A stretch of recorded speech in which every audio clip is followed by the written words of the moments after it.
Welcome back to another episode of Perligo Ponders, in which I respond to your comments, questions, and theories about my own comments and questions and theories related to the lore and music of 21 Pilots.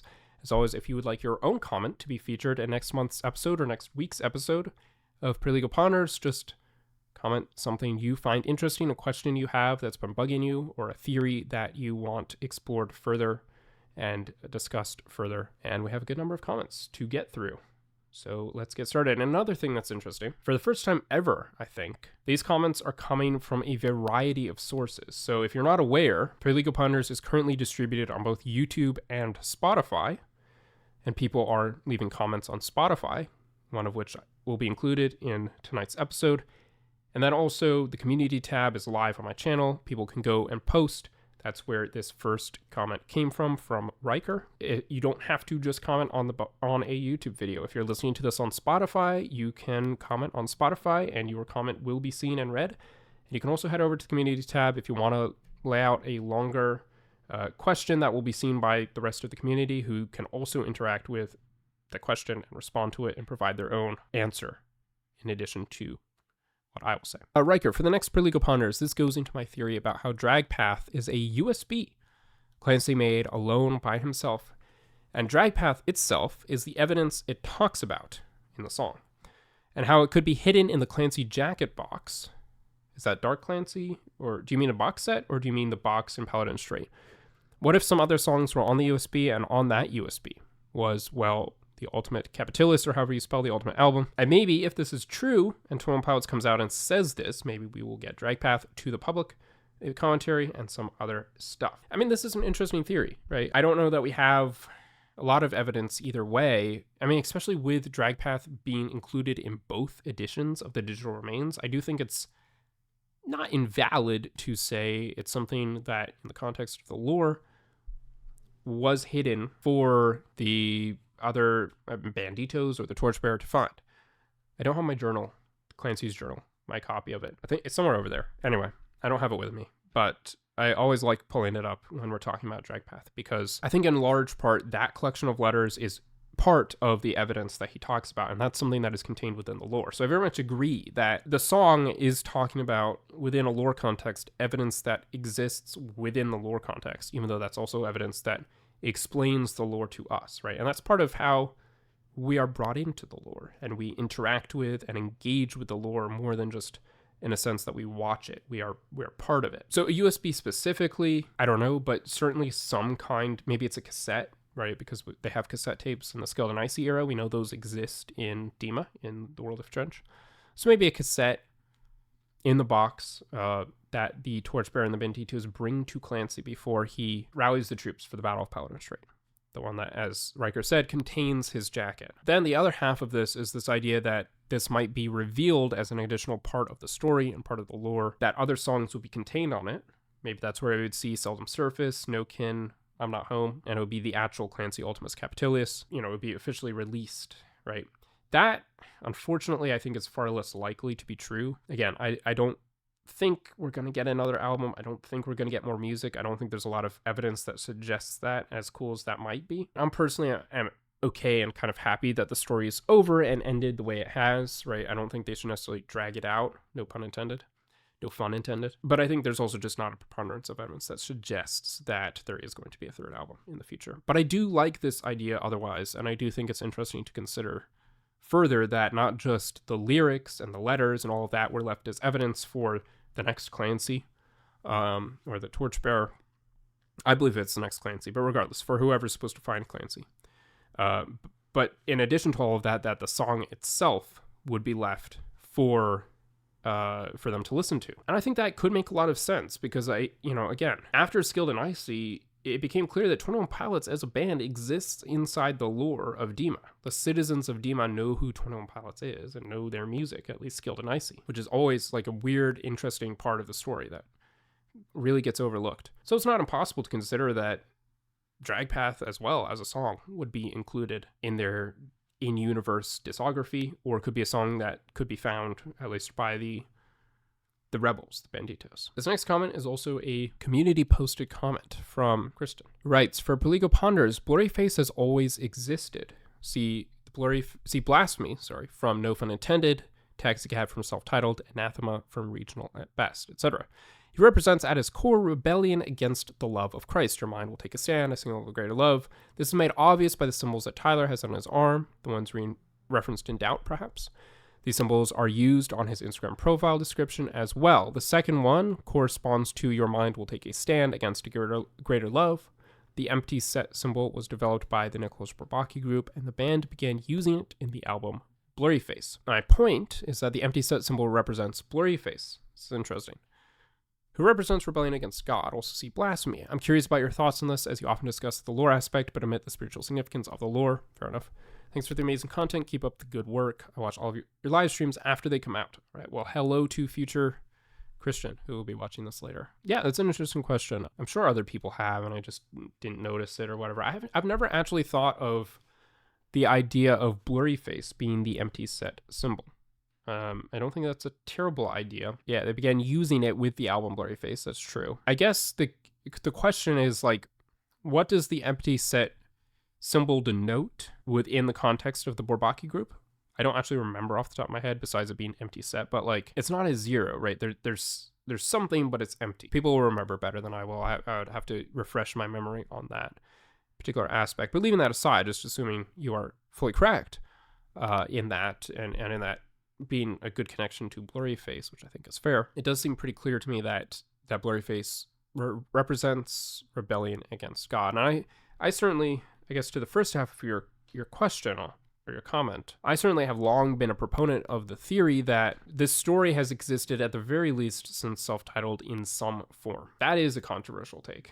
That is something that people strongly disagree with me on. And I sort of understand why. I mean, I can see arguments both ways. I'm not claiming that the story as it's told in sort of the narrative form exists prior to Blurryface, because it doesn't. But the concepts of the lore certainly do, and certain, I suppose you could say, Easter eggs that show up again in the lore are contained in earlier albums, and I think that's important to not ignore, because I think they can help us to understand the lore that we then get in the narrative, right? Just like I made a video comparing 21 Pilots to the Lord of the Rings story. The point of that was not to say, oh, it's a one-to-one copy, but rather to say there are Easter eggs and these interesting connections between the story Tyler wrote and the story that he clearly is a fan of. And so if there are connections we can draw, perhaps that can help us to understand what perhaps he was trying to say in the story that he wrote. And so to an even greater extent, we can draw connections between the narrative that we got that started with Blurryface and ended with Breach to these earlier albums to help us understand what we then see later. And I think this is part of that, and I think it's a really good part of it, especially when considering this through the Christian lens interpretation, right? Which again, not everyone will consider the story within that framework or through that lens, and that's fair, right? There are multiple different ways to look at this. I think the band themselves look at the story through that lens because they're Christians, right? But I don't think, I kind of see it as like, there's a lore interpretation, there's more of a real world interpretation, right?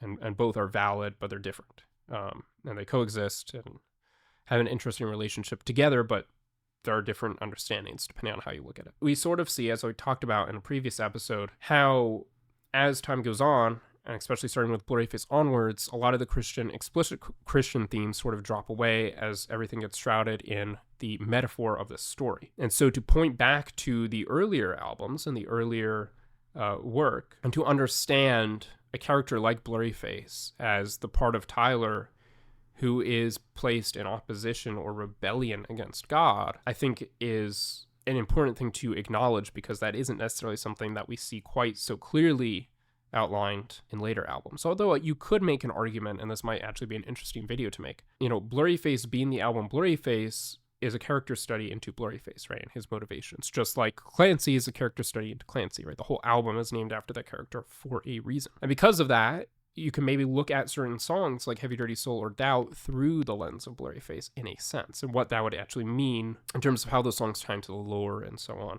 I don't think there's a clear-cut answer for that, but that could be an interesting thing to discuss at further length down the road. All that is to say, I don't have a lot, this wasn't really a question. I don't really have a lot to answer here.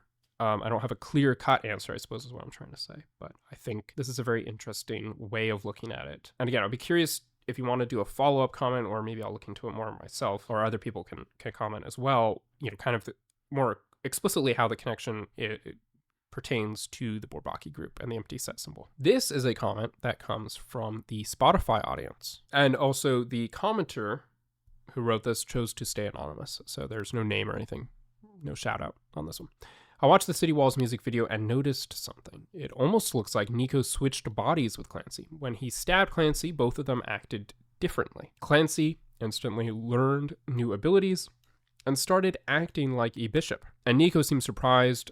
I'm trying to decide whether or not this is how the cycle usually ends, with Clancy dying and the spirit of rebellion taking hold of the first citizen to find his body. So I don't fully understand the spirit of rebellion taking hold of the first citizen to find his body, but I do think this is a good observation, because I kind of noticed this too, that there's a sense in which there's almost a transfer of power, right? And I think Nico knows this in a sense. Could be a longer video as well, right? There's a lot to decipher in City Walls, but it struck me on the 5th rewatch of City Walls that Nico stabs Clancy with the antlers and then turns and breaks them. He no longer has need of the antlers, but he did use them, right? And we know they harness power.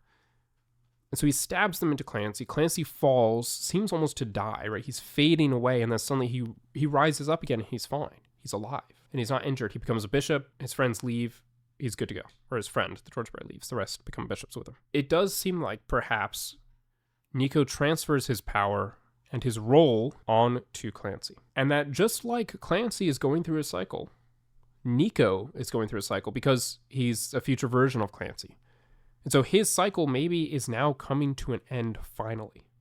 And he can pass on this mantle to Clancy. His time has come. It is the end for him. And so he passes on to Clancy knowing that he, Nico, this previous Clancy, has failed. He failed to escape the cycle. He became the version of himself that he never wanted to become, but did become, right? He succumbed to Blurryface and became Blurryface. That part of him took over, and he became Blurryface so fully he lost to himself and lost himself in the process. Then Clancy comes. They fight. He overpowers Clancy, but he stabs him in a particular way. He stabs him in the shoulders, in the red tape, directly in that, with antlers that Clancy himself sharpened. Exactly where, in a sense, Clancy told him to stab him. Transfers his powers to Clancy. Clancy rises up, becomes the next bishop. And now is Nico. But maybe isn't fully Nico, or has, and this is where Dragpath comes in, has planned this out, has set things up so that this is the last time he tries. Remember, there's that line in City Walls. This is the last time I try, because the next time he's going to succeed. He leaves Dragpath as a clue for the next Clancy. And this is the final attempt, because the next one he's going to succeed in breaking free. In response to this question, I think it's a really good idea, and I think it does help to explain certain things of the lore. And I agree. I think it seems pretty clear that there's a sense in which they switched bodies, or at least Nico transferred his power to Clancy, so Clancy would become him. And then Nico is, he's kind of been holding on to the end of his life, right? He seems old, right? And there's a sense in which all his power kind of evaporates and disappears after it's gone to Clancy. So Clancy uses that to destroy him. Next, we have a comment from Cade Uchicha. Perligo Ponders. In the hype, one of the lyrics is, "Nice to know my kind will be on my side. I don't believe the hype." I had a thought that this meant somehow Clancy already knew that the Banditos would be on his side when he became a bishop. However, he doesn't believe that he will be a bishop when the Banditos are on his side. So I don't fully understand that final clause. The general sentiment here I think is interesting, right? Can we tie the hype into the lore in the context that as Clancy becomes a leader of the Banditos, he knows he's going to become a bishop, right? The Torchbearer lays out this plan for him that he has to become the bishop one last time so the next Clancy can succeed. So he doesn't believe the hype of his followers, the Banditos, who are hyping him up, saying, "You're going to make it out, right? You're going to be the one to free Dima, destroy the bishops, destroy it all. You're going to be the one to break the cycle." Because he knows he's not. It's nice to know that his kind, the Banditos, are on his side still, but he doesn't believe the hype because he knows what they're saying is not going to come to fruition. That could be one way of looking at it. Another way to look at it could be, this is a song from the perspective of Clancy after he becomes a bishop. Nice to know my kind are on my side. Nice to know that the bishops, or the Banditos, who are my follower, or my friends, have followed me now into becoming bishops alongside me. They're still on my side, even though I've taken this route. I don't believe the hype of being a bishop or whatever, right? I think there is that way of looking at it as well. Next up, we have a comment from Cooper for Rummel. Perligo Ponders, do you think that the boys will continue with a narrative-based writing style for future projects, or more akin to songs like Lavish, the Jenna song Cottonwood, etc., when they aren't linked together via storyline? Also, do you think that this era is the heaviest they'll go, or will they go further with the direction Drum Show was, sonically speaking? Well, despite the fact that I butchered that comment, I think it's an interesting question, and it kind of ties into some stuff that we were talking about earlier tonight. Will the boys continue with a narrative-based writing style for future projects? I don't know. I genuinely don't really know what to think, because they've kind of left clues that they will. They've kind of hinted that they won't. My guess would be the next album, maybe the next 2 albums, will not be, because I think they would like freedom from the shackles of being bound to creating within the story. I think they would like to make some albums and some music and stuff that is just music. And every album will have its own story within it, because each album tells a story, right? But not necessarily bound up in terms inside this broader sweeping story. And so yeah, that would be kind of my guess. But then down the road, I wouldn't be surprised if they do, right? I think it's something that worked very well for how they like to tell stories, or how they see music as telling stories. So I would actually be surprised if they never did. Again, I just don't think it will be the immediate future. I think it will be more songs like Lavish, Cottonwood, The Craving, things like that are much more exclusively real world based, if you will, and not tied into a grander narrative. Is this the heaviest they will go, or will they go further with the direction Drum Show was? I think this probably will be the heaviest they go. I don't think I can really picture them going into like heavy metal. I could see them going heavier than Drum Show. They've pinpointed Lavish as an indication of what they might use as a jumping off point in the future. That song wasn't heavy. So I wouldn't, I don't know. But if that's any indication as to sound, I think they might go a little more pop rock kind of thing. But yeah, I really don't know. I'm very curious as well to see what they do next. So with that being said, that was the final comment from this episode of Perligo Ponders. As always, if you'd like your own comment or question to be featured in the next episode, simply comment something that you find interesting, a theory that you have, a question you would like answered that has been really bugging you. Just comment on the community tab below this video or on Spotify. And as always, thank you for watching, and don't forget to subscribe.